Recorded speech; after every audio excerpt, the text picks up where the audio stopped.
La Escuela Electoral y de Gobernabilidad del Jurado Nacional de Elecciones ha propiciado el desarrollo de este certamen a fin de elevar la calidad de representación popular, fortalecer el sistema de organizaciones políticas democráticas e incrementar la participación ciudadana. Para la inauguración de este importante evento, contamos con la presencia de la distinguida politóloga, doctora Laura Chinchilla Miranda, expresidente de la República de Costa Rica. Previa a su intervención, le referimos un breve resumen de su frondosa hoja de vida. La doctora Laura Chinchilla Miranda, expresidente de la República de Costa Rica. En el año 2010 fue electa presidente de la República para un periodo de 4 años. Es la primera mujer costarricense elegida presidenta de ese país. Es la primera mujer que ocupó la primera vicepresidencia de la República de Costa Rica, función que desempeñó con el recargo de la cartera del Ministerio de Justicia y Gracia hasta el año 2010. Dejó el cargo el 8 de octubre de 2008 para postular como candidata a la presidencia de la República por el Partido Liberación Nacional. Dentro de su trayectoria en el sector público, destaca su gestión como viceministra de Seguridad Pública y ministra de Seguridad Pública. Ha sido además presidenta del Centro de Inteligencia Conjunto Antidrogas, presidenta del Consejo Nacional de Migración, miembro del Consejo Nacional de Drogas, del Consejo Nacional de Seguridad y del Consejo Académico de la Escuela Nacional de Policía. Fue diputada de la República por la provincia de San José. Sus principales áreas de interés fueron reforma judicial, seguridad pública, reforma político-institucional, reforma electoral, también trabajos en comercio exterior, tecnología y niñez y juventud. Es politóloga desde 1990, ha trabajado como consultora en América Latina y África, con diversos organismos internacionales en el área de reforma institucional. Ha sido conferencista en diversos foros internacionales en materia de seguridad pública y reforma policial. Tiene diversas publicaciones, tanto en español como en inglés, sobre temas relativos a la administración de justicia, la seguridad ciudadana y la reforma policial. Importantes logros en su gestión pública de viceministra es el fortalecimiento de la Escuela Nacional de Policía, el Plan Nacional de Capacitación Policial, inicio de profesionalización de la fuerza pública, modernización de la Dirección General de Migración, entre otros trabajos. También como ministra de Seguridad Pública ha desarrollado importantes trabajos como diputada, como ministra de Justicia y como vicepresidenta del año 2006 al 2008. Señoras y señores, recibamos con un fuerte aplauso a la doctora Laura Chinchilla Miranda, expresidenta de la República de Costa Rica.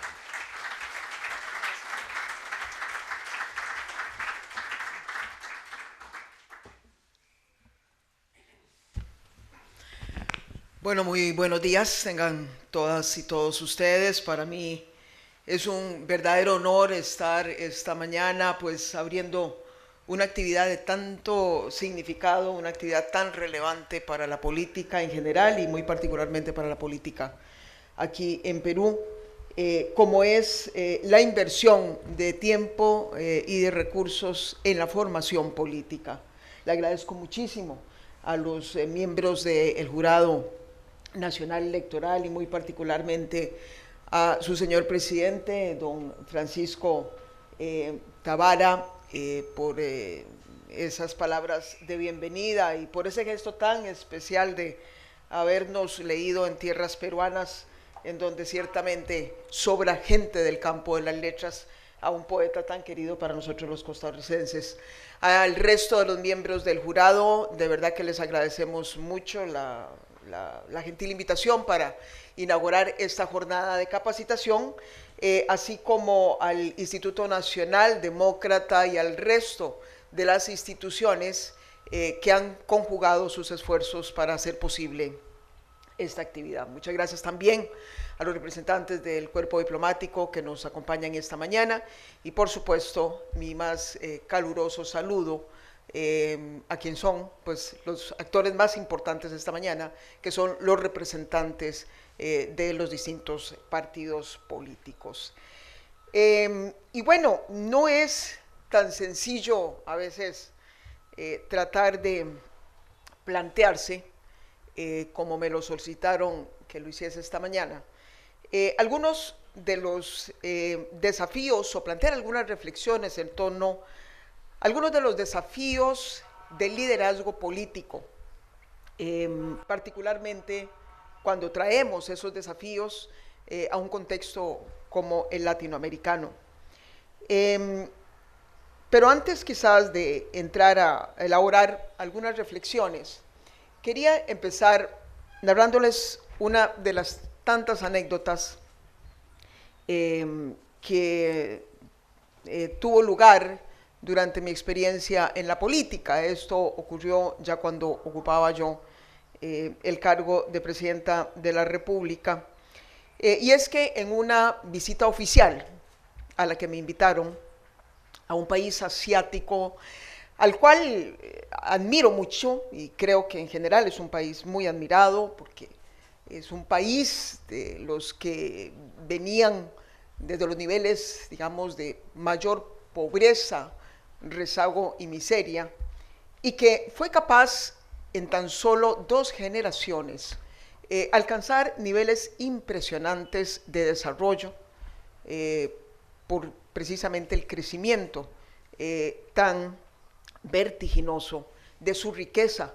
y que medido en términos del ingreso per cápita, pues hace hoy de ese país asiático uno de los países más ricos del mundo. Y entonces fui invitada a una visita oficial a ese país y cuando llegué y me senté a conversar con el presidente, fue inevitable para mí, por supuesto, expresarle mi admiración por los impresionantes logros que su país había obtenido en tan solo 2 generaciones. Los abuelos habían sido pobres y los nietos ahora eran ricos. Y entonces le dije, mire, presidente, me encantaría aprovechar esta conversación para que usted me dé las claves, la clave que hizo posible que su nación diera ese impresionante salto al desarrollo y se haya convertido hoy en una de las naciones más ricas del planeta. En esa época se estaban replanteando, como se han venido replanteando, todos los paradigmas del desarrollo. Y bien sabemos que desde que Amartya Sen acuñó ese, digamos, indicador tan holístico que nos permite ir mucho más allá de la medición del progreso de las naciones en términos de ingreso per cápita, sabemos que existe algo que se llama desarrollo humano. Pues bien, los economistas y los politólogos y los sociólogos no se han conformado con lo que hizo Amartya Sen y en los últimos 10 años se han vuelto a revisar con especial insistencia todos los criterios del desarrollo. Y entonces tenemos los indicadores de bienestar social, los indicadores de progreso social, los indicadores de felicidad, todos ellos soportados por grandes académicos y por grandes centros universitarios. De manera que estaba muy en boga hablar de algo más que crecimiento económico como paradigma del desarrollo. Pues le hago yo la pregunta al presidente de ese país que me dé la clave de cómo fue posible que ellos hubiesen alcanzado ese impresionante nivel de crecimiento, y el presidente se vuelve y me dice, mire, presidenta, yo estoy dispuesto a darle a usted la clave de cómo convertir a un país, de un país pobre o de renta media como es Costa Rica, a un país rico. Eso sí, siempre y cuando usted sea capaz de darme a mí la clave que hace posible convertir a una nación en la nación más feliz del mundo. Y eso porque en ese momento Costa Rica había sido ranqueada como la nación más feliz del mundo. Pero vean ustedes que en realidad cuando analizamos ese nuevo conjunto de indicadores que se han venido sumando a las mediciones del desarrollo, pues resulta que mientras tan solo 2 países de América Latina se encuentran entre los 60 países más ricos del mundo, y ciertamente no en los primeros lugares, cuando analizamos los estándares de desarrollo y de progreso y hablamos de otros indicadores como el indicador de felicidad, encontramos que entre los 60 países más felices del mundo, por lo menos 15 de ellos son naciones latinoamericanas. De manera que empiezo contando esta anécdota porque en el fondo no se importa a dónde se esté. La política siempre tiene que ver más con los retos que aún están pendientes que con las cosas que hemos logrado hacer. La otra anécdota que es muy común por lo demás escuchar entre políticos, presidentes, diputados, ministros, alcaldes y demás, fue una que recuerdo compartimos en una mesa social después de haber acudido a una cumbre de estas que se organizan cada vez con más frecuencia en nuestra región, y se siente el presidente Santos de Colombia sumamente frustrado. Venía llegando de Colombia con tantas complicaciones, el proceso de paz, etcétera, y le pregunto, bueno, ¿pero qué te pasó? ¿Algún problema con el proceso de paz? No, el proceso de paz ahí vamos. Dice, pero es que vengo llegando de una comunidad de las más alejadas que tiene Colombia, y con gran ilusión les llevamos la luz eléctrica. Pero resulta que cuando llegamos, en lugar de recibirnos con celebración por haber llevado la luz eléctrica, lo que habían eran un montón de pancartas exigiéndonos que llevábamos ahora agua potable. Bueno, ese es un poco, digamos, digamos, en términos más gráficos, de lo que se trata un poco la política. Y creo que para quienes verdaderamente desean dedicar su mayor esfuerzo, sus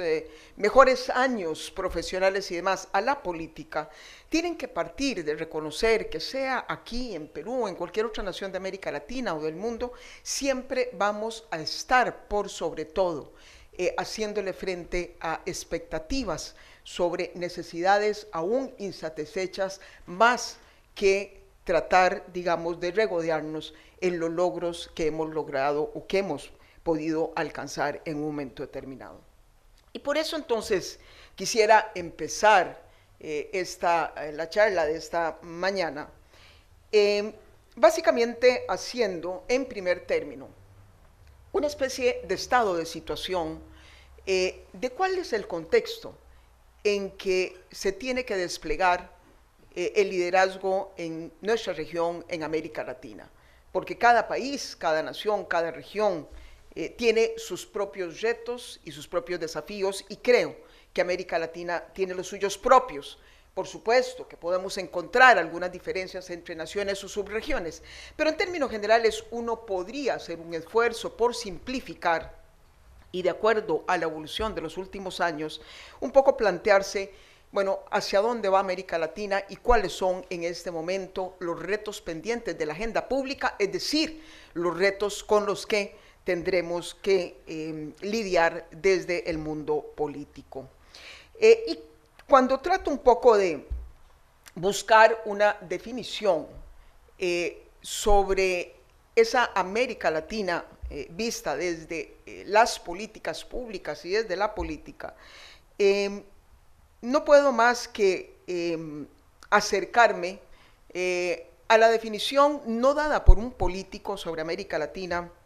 sino dada más bien por un escritor, un hombre de las letras, el escritor, el novelista, el ensayista mexicano Carlos Fuentes, quien precisamente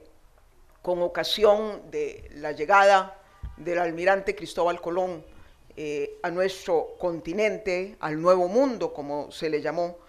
en el año 1992, cuando se celebraba el 500 aniversario, el quinto centenario de ese importante evento, nos regaló al mundo hispanoamericano uno de los ensayos más hermosos que yo por lo menos he leído, cuyo título es El espejo enterrado. En dicha obra, Carlos Fuentes recrea una imagen de un edificio que existía en ese momento en México, estamos hablando de 1992, en los años 90 cuando escribe su obra, y que tiene la particularidad de que es un edificio que está permanentemente en construcción, siempre le están haciendo algo nuevo, y que nunca terminan de hacerlo. Y precisamente Carlos Fuentes lo que dice, esta es la imagen más cercana de lo que representa un poco la América Latina, es decir, una América Latina, y cito textualmente, creciendo pero inacabada, enérgica, pero llena de problemas en apariencia irresolubles. Es decir, para Carlos Fuentes, en esta obra escrita hace ya más de 2 décadas, nuestros problemas, los problemas de América Latina, o el negocio, como lo él llama, es precisamente el negocio de lo inacabado. Y es que efectivamente yo diría que eso está mucho en la naturaleza de nuestra región. Si bien siempre los temas del desarrollo son asuntos inacabados, porque las naciones siempre tienen nuevos problemas que enfrentar, nuevas demandas que plantear. Particularmente en América Latina podemos decir que se han venido sumando un conjunto de procesos inacabados que no terminan de alguna manera de culminar su movimiento más enérgico, con mayor determinación hacia el desarrollo. Tenemos en América Latina países que han estado en diversas ocasiones en la cima del crecimiento y que años después han caído estrepitosamente. Hemos tenido movimientos pendulares cuando hablamos de temas de democracia. De manera que América Latina es efectivamente una región que, si bien ha logrado avanzar en muchas de sus áreas de desarrollo, tiene y acumula un conjunto de tareas inacabadas. A veces es muy difícil entender cómo no hemos podido lograr precisamente culminar con muchas de estas tareas, cuando en términos comparados tenemos condiciones verdaderamente excepcionales con otros continentes en vías de desarrollo, como es el continente africano o algunas de las naciones asiáticas. Pero veamos un poco ¿a dónde nos encontramos en este momento en cuanto a los principales elementos de la agenda de desarrollo? Si hablamos del campo económico, tenemos que reconocer que América Latina ha venido mostrando una evolución bastante positiva, por lo menos en las 2 últimas décadas o en la última década del siglo pasado y el inicio de la década de este siglo. América Latina logró importantes avances desde el punto de vista de su estabilidad financiera, desde el punto de vista de su estabilidad macroeconómica, gracias a las cuales precisamente salimos relativamente bien librados de la gran crisis económica y financiera que experimentó la humanidad en el año 2008, si bien algunas economías se vieron afectadas en sus tasas de crecimiento, América Latina no se vio contagiada por esta crisis de grandes dimensiones, y ciertamente esto fue una novedad cuando nos acordamos de la forma tan fácil en que nuestros sistemas financieros y económicos se veían contagiados en crisis anteriores, como fue la crisis de 1994, el peso mexicano, o los problemas también en 1997-98 en Asia y en Rusia. Pues por primera vez en esta ocasión América Latina mostró una enorme solidez. Y no fue solamente un asunto de estabilidad, no fue solamente un asunto de solidez para poder enfrentar crisis de esta naturaleza, sino que además en estos años y especialmente en la primera década de este siglo, América Latina logra además crecimientos impresionantes como no se recordaban prácticamente desde las décadas de los años 60. Gracias precisamente a ese crecimiento tan vertiginoso de la mayor parte de las naciones de América Latina, logramos incrementar el peso relativo de nuestra economía en el ámbito internacional. A la par de ese crecimiento económico tan importante que tuvimos, se produjeron impactos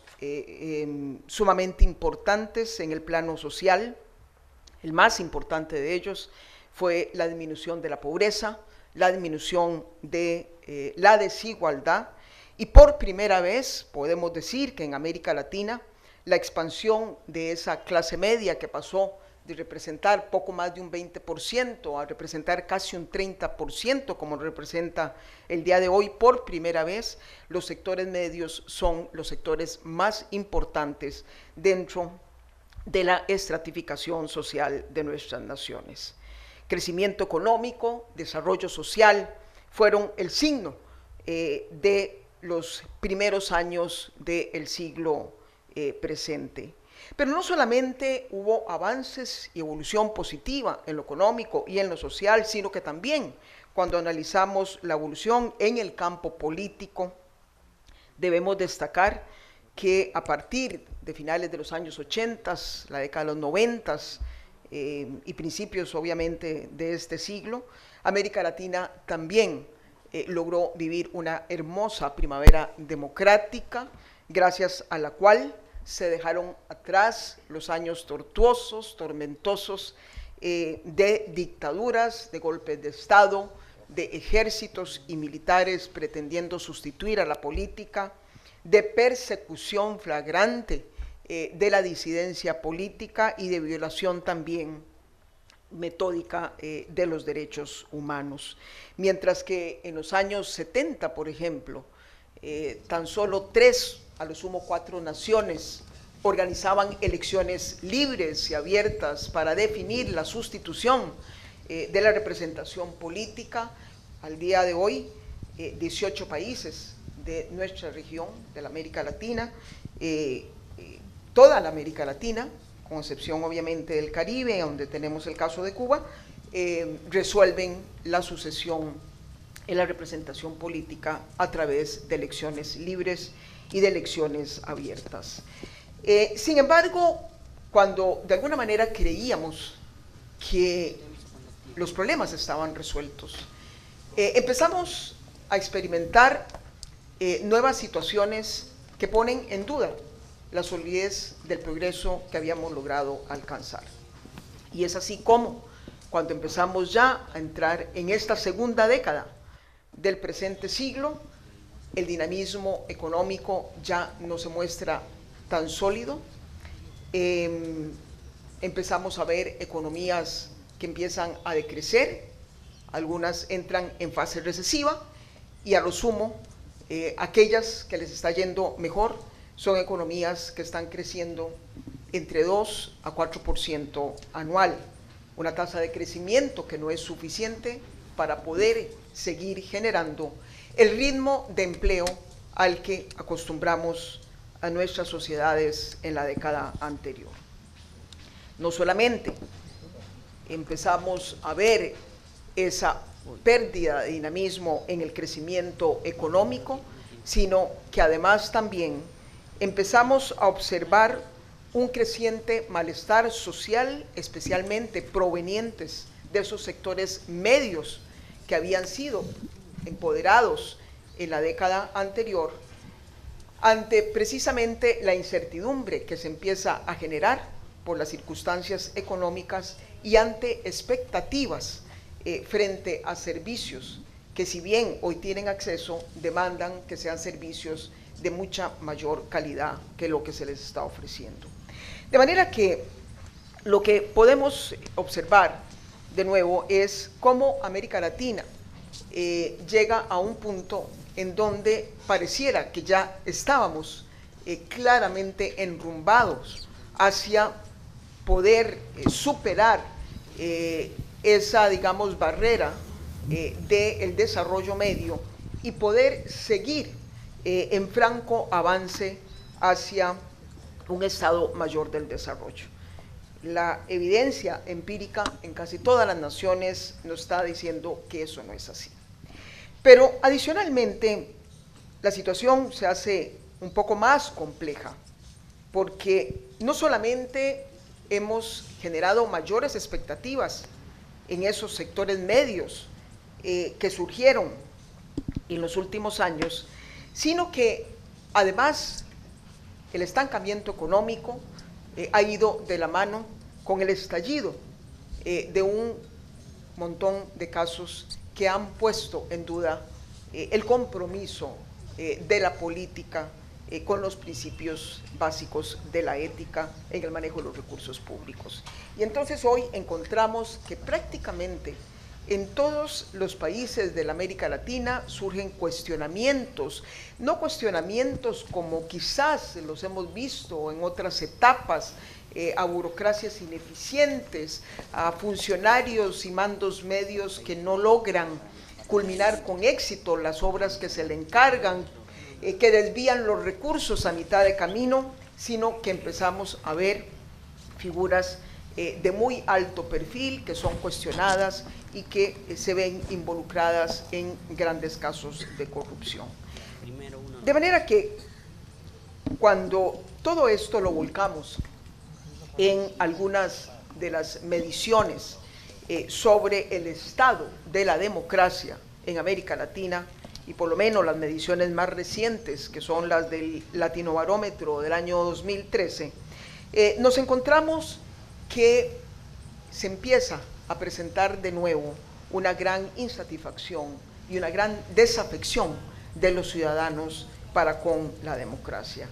En el año 2013, casi 40% de las personas de América Latina decían que no estaban satisfechos con el funcionamiento de la democracia. Interesante, porque en esa época ese porcentaje era muy similar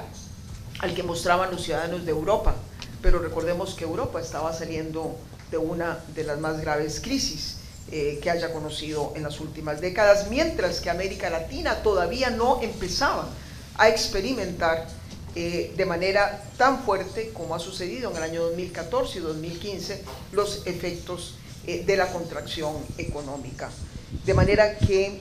no es de extrañar que ese porcentaje de insatisfacción con la democracia solamente haya podido crecer en los últimos 2 años. Aquí nos lo recordaba el señor presidente del Jurado Nacional Electoral, cuando mencionaba una frase de Gandhi, y es que además los ciudadanos de la América Latina lo que nos están diciendo es: miren, no basta ya con tener democracia, lo que necesito es que la democracia además me brinde las respuestas con la oportunidad con que yo las necesito. Es decir, la democracia, como bien lo indicó el señor presidente del jurado, no puede ser un cascarón vacío o un simple conjunto de reglas del juego para organizar la convivencia cívica ciudadana, sino que además la democracia tiene la obligación de poder resolver oportunamente los problemas sociales. Y entonces estamos en este momento viviendo una situación delicada, una situación que verdaderamente reta como nunca antes a la política en democracia. Y entonces, habiendo dicho un poco cuál es el momento en que nos encontramos en la región, quisiera avanzar hacia la mención de lo que considero serán las condiciones, muchas de ellas innatas, algunas quizás las enfatizo un poco más a raíz precisamente de la coyuntura en que se encuentran nuestros países, que tiene que tener las condiciones y las calidades que tiene que tener el liderazgo político hacia futuro en América Latina. Y en primer término debería decir que si bien el líder no necesariamente escoge, o el político, los tiempos en que le corresponde gobernar o sacar adelante una tarea determinada, porque muchas veces llegamos al poder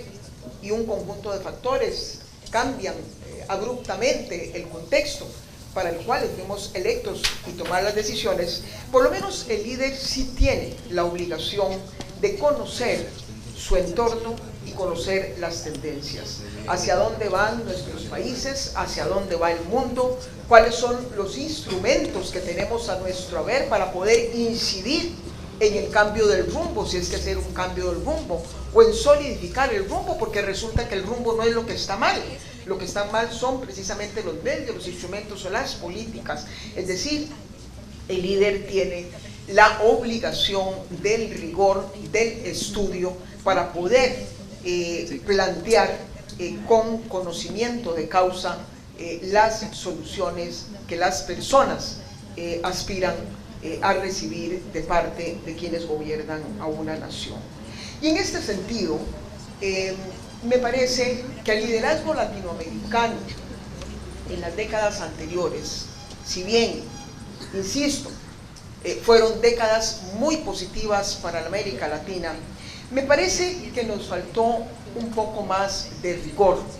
Recuerdo cuando nos reuníamos en las cumbres presidenciales de nuestra región, el excesivo optimismo, y por llamarlo de alguna manera, la euforia triunfalista que caracterizó a muchas de las presidencias latinoamericanas en esos años. América Latina se veía fuerte, poderosa, miraba de arriba hacia abajo a sus pares europeos, porque mientras Europa estaba en crisis, Estados Unidos también, América Latina podía hacer alarde de su crecimiento.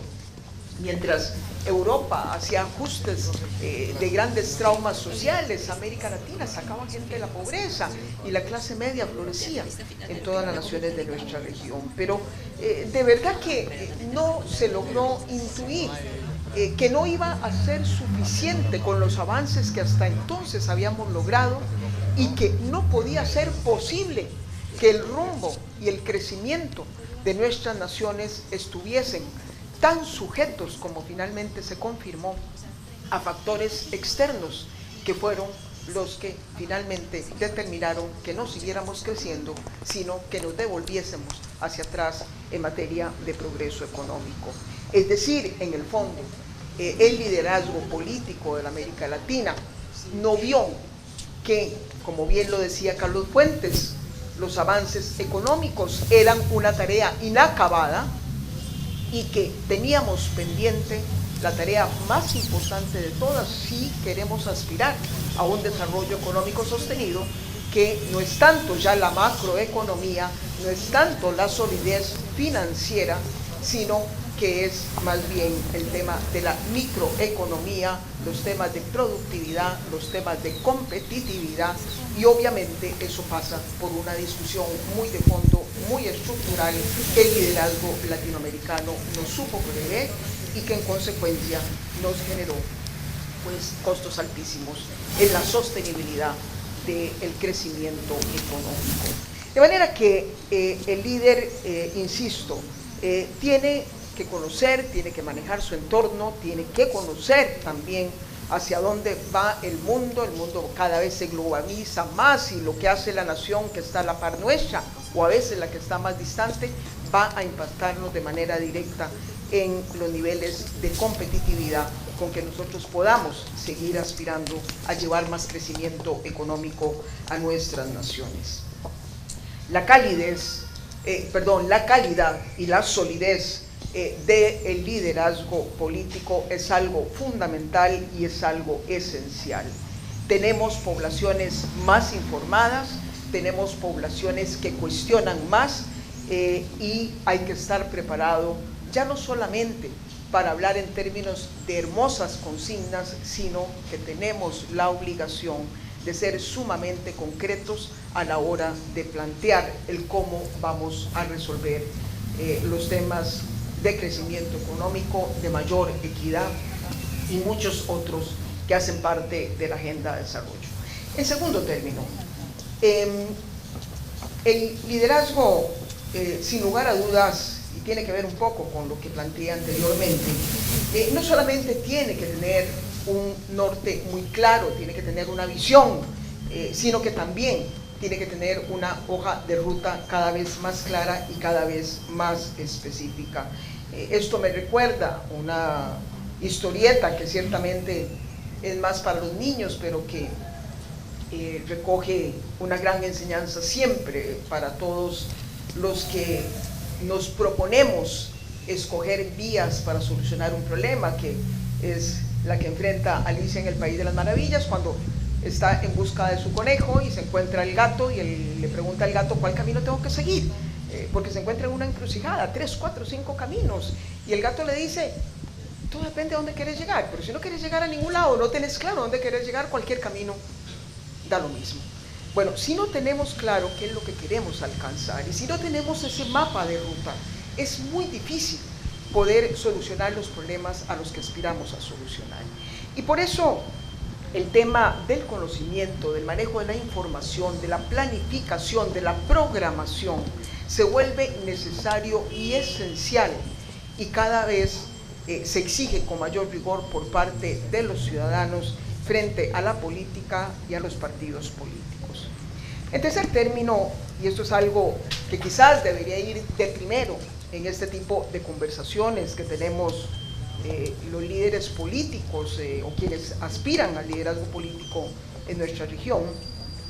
y es que el liderazgo del futuro siempre ha sido así, pero sin lugar a dudas será aún más importante hacia adelante.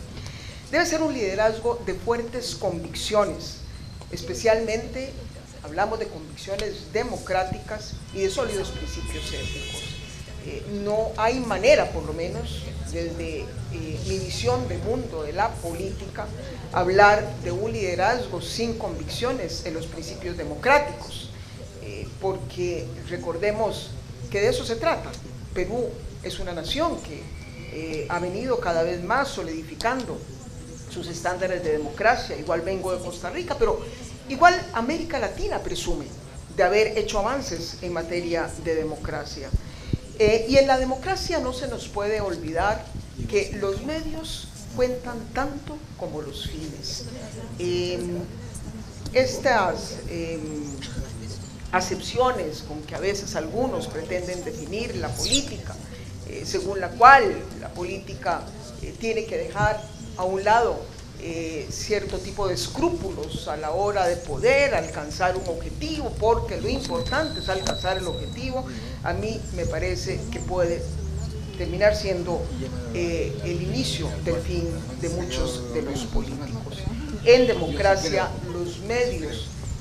los instrumentos que vamos a utilizar para alcanzar un fin son fundamentales, son esenciales, porque en política y en lo público no podemos hacer simple y sencillamente lo que nos venga en gana. Y muchas veces está un poco la inquietud, la desesperación, el deseo profundo de resolver una demanda social, pero si las normas del juego, la Constitución, las leyes, los reglamentos no nos autorizan para actuar de cierta manera, no podemos escoger ese camino para llegar a solucionar esa demanda social. Y tenemos que ser capaces de observar en consecuencia los medios y los instrumentos que la democracia nos impone. Por supuesto, quiero decirles que en un contexto de demandas crecientes, de mayores expectativas de la población, de recursos tan limitados como con los que cuenta la política, uno de ellos precisamente el tiempo que nos dan para resolver las demandas sociales, porque somos funcionarios electos por 3, 4, 5, 6 años, muchas veces sin reelección. Bueno, claro, la tentación es tratar de resolver todo lo que podamos, y ahí es en donde empezamos a encontrarnos nosotros mismos ante reflexiones de mucho calado. No es en vano que muchas de las democracias de América Latina en este momento no puedan hacer alarde más allá de ser democracias prácticamente sufragistas, porque en aras de resolver los problemas sociales que están pendientes, porque el tiempo no me alcanza, porque los obstáculos de gobernar en democracia son muchos, ciertamente son muchos, pero de eso se trata. Entonces voy degradando todo aquello de la democracia que me estorba como líder político para poder alcanzar mis objetivos y mis aspiraciones. Y entonces degradamos el Estado de Derecho, y entonces degradamos la independencia de poderes, y entonces degradamos o eliminamos los instrumentos de control sobre el poder político, sean estos jurisdiccionales, sean estos sociales o sean estos políticos. Y entonces eliminamos también o reducimos a su mínima expresión el derecho a la libertad de opinar, de pensar, y entonces debilitamos el régimen de prensa. Y bueno, es posible que algunos de ustedes me digan, bueno, pero, doña Laura, ellos logran alcanzar los objetivos con mayor eficiencia que los líderes que estamos tomando decisiones en democracia. Sí, es cierto. La gran paradoja que tiene hoy América Latina, como la tienen también otras naciones del mundo, es cómo avanzar en democracia y hacer esa democracia más efectiva, más eficiente, y evitar en consecuencia los riesgos de la autocracia hacia donde pareciera algunas de las naciones de nuestro entorno han querido marchar en aras siempre o bajo la justificación de que era necesario hacerlo porque habían demandas que solventar frente a las cuales otros grupos se oponían. Bueno, la democracia es oposición por definición, la democracia es discusión por definición, la democracia es balance entre poderes, es el peso relativo de las minorías frente a las mayorías, y entonces ante cualquier decisión que vayamos a tomar en democracia siempre van a surgir las objeciones, y esas objeciones tenemos que ser capaces de resolverlos con los mismos instrumentos con que nos da la democracia. Es decir, el buen liderazgo es aquel que no solamente entiende cuáles son esas reglas de juego que hay que respetar para poder alcanzar los objetivos que nos hemos propuesto, sino que además es aquel que se compromete para que en el proceso se pueda más bien fortalecer y no debilitar los instrumentos de la democracia. El otro elemento que es importante y fundamental, se ha vuelto cada vez quizás más relevante, y aquí sí creo que tiene que ver mucho con todo el tema de la revolución del Internet, es que el liderazgo debe aprender a informarse, pero también a informar y a comunicar. Cada vez los flujos de información son mayores, cada vez la información también fluye más rápido y se desactualiza en consecuencia más rápido, y tenemos que estar al tanto de lo que se dice, de lo que se comenta, porque también tenemos que nutrir un poco el entorno de las acciones que estamos ejecutando, pero también el líder tiene que ser capaz de explicar y hacer que la gente pueda comprender. Enfrentar este reto en el marco de la explosión de Internet, de la enorme penetración que ha tenido en nuestros países y el desarrollo de las redes sociales, ciertamente no es una tarea fácil, porque no se trata de que el gobernante tiene que estar permanentemente consultando si por donde va está bien o no, porque tomar decisiones sobre la base de una encuesta permanente lo único que puede generar es la inhibición y la parálisis del proceso de toma de decisiones. Bien sabemos que un líder de fuertes convicciones muchas veces tiene que tomar decisiones, aunque estas sean decisiones impopulares, porque lo que se está buscando es favorecer el bien común, y muchas veces ese bien común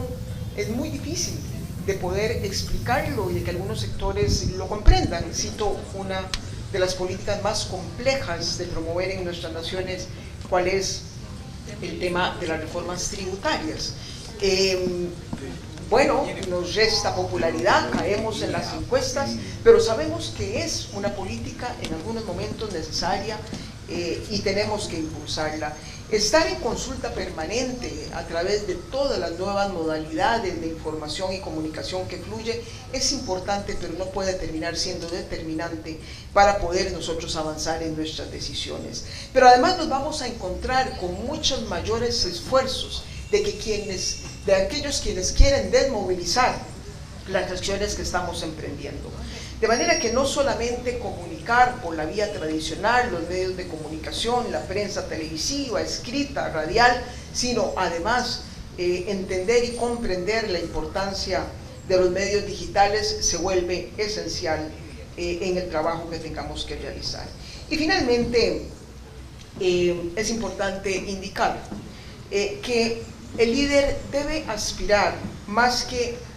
a dejar tras de sí una cosecha de seguidores. El líder tiene que procurar dejar tras de sí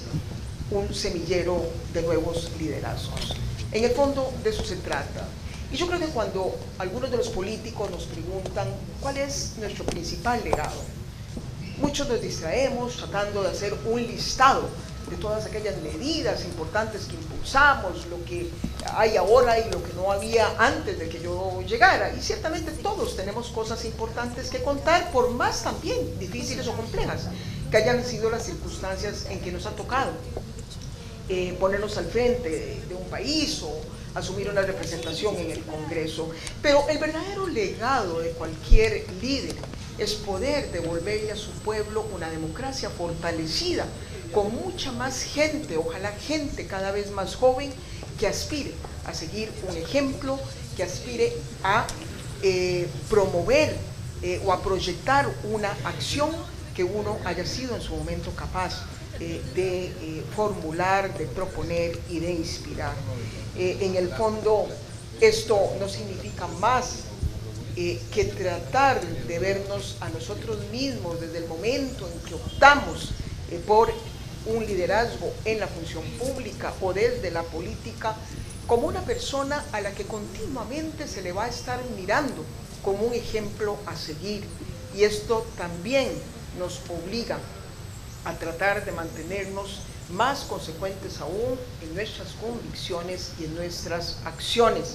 porque en el fondo, y esto no se nos puede olvidar nunca, si bien es cierto que hay elementos importantes en las naciones democráticas como a las que ustedes y yo pertenezco, entre ellos el elemento de la libertad, hay otro elemento que es fundamental, sin el cual es muy difícil hablar de libertad, que es el de la responsabilidad. De hecho, la libertad, sin su correlato de la responsabilidad, lo único que hace es ahogar la democracia. De manera que el líder, en consecuencia, tiene que inspirar toda su trayectoria y toda su carrera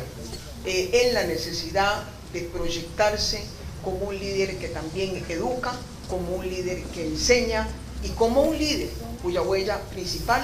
como les decía, será dejar democracias aún más fortalecidas y una cosecha de líderes jóvenes que puedan de alguna manera recoger lo que hemos sembrado con antelación